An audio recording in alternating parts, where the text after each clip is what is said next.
48 ঘন্টা তারা আমরণ অনশনে বসেছে গণভোটের জনরাই যেন বাস্তবায়ন করে সরকার, কিন্তু এখন পর্যন্ত দুর্ভাগ্য সরকার তাদেরকে দেখার সময় পায় নাই।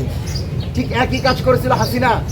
আমরা যখন অনশন করতাম, আমরা যখন রাজুতে বসতাম, তখন তারা সেটাকে পাত্তা দিত না, বরং ছাত্রলীগকে লেলিয়ে দিত।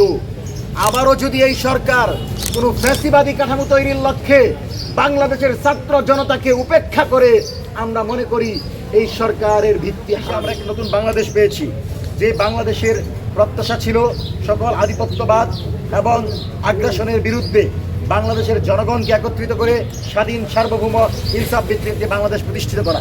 সেই লক্ষ্যেই আবু সাঈদ ওয়াসিম মুগ্ধ জীবন দিয়েছে, সেই লক্ষ্যেই হাজার হাজার ভাই বোনেরা নিজেদের অঙ্গ হারিয়েছে। সুতরাং আমার বাংলাদেশ যখন স্বাধীনতা সার্বভৌমত্ব থেকে ছিটকে পড়বে, আমার বাংলাদেশের স্বাধীনতা যখন হুমকির মুখে পড়বে, তখন আমরা আবারও মাঠে আসব এবং আমরা আমাদের চূড়ান্ত লক্ষ্য অর্জনের জন্য মাঠে থাকবো। এটা অত্যন্ত স্বাভাবিক প্রক্রিয়া।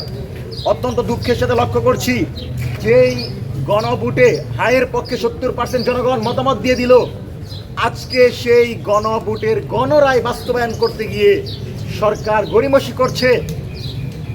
আমি যেই সময়ে কথা বলছি, সেই সময় ঢাকা বিশ্ববিদ্যালয়ের 3 জন শিক্ষার্থী মৃত্যুর সাথে পাঞ্জা লড়ছে।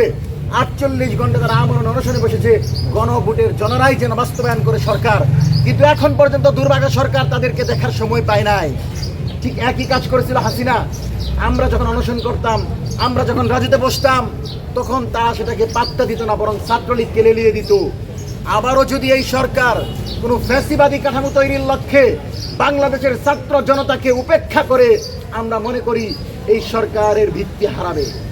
এই সরকার তো সেই সরকার, যেই সরকারকে ক্ষমতায় আনার জন্য 16 বছর তার নেতাকর্মীরা 60 লক্ষ মামলা নিজেদের ঘাড়ে নিয়েছে।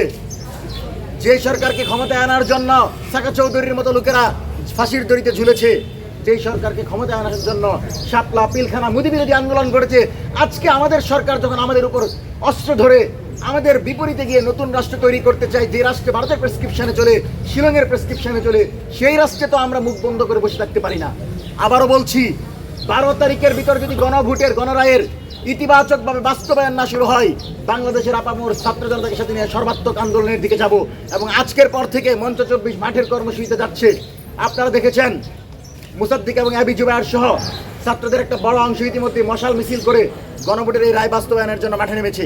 আমরা সকলেই সেই ব্যানারের সাথে আছি এবং কোনো সংগঠন না, কোনো একক কোনো সংগঠন নয়, বাংলাদেশের সকল ছাত্র জনতাকে সাথে নিয়ে যতক্ষণ পর্যন্ত এই রায় বাস্তবায়ন না করা হবে, আইনি ভিত্তি না দেওয়া হবে, গণপরিষদ জুলাই সনদের যে পরিষদ, সেই পরিষদের শপথ না নেওয়া হবে, ততক্ষণ পর্যন্ত আমরা মনে করবো এই সরকার জুলাইয়ের স্পিডকে ধারণ করতে পারে নাই এবং এটা আমাদের জন্য হতাশাজনক।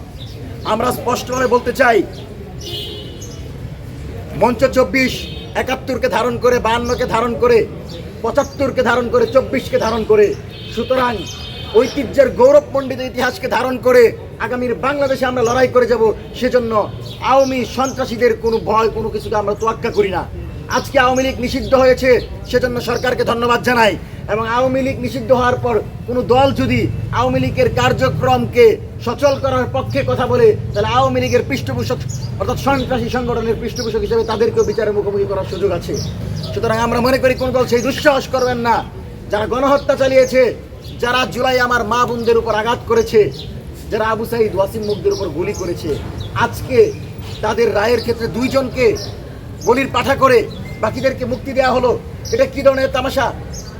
আবু সাঈদ হত্যার পেছনে তৎকালীন আইজিপি সহ পুলিশের ঊর্ধ্বতন কর্মকর্তারা জড়িত।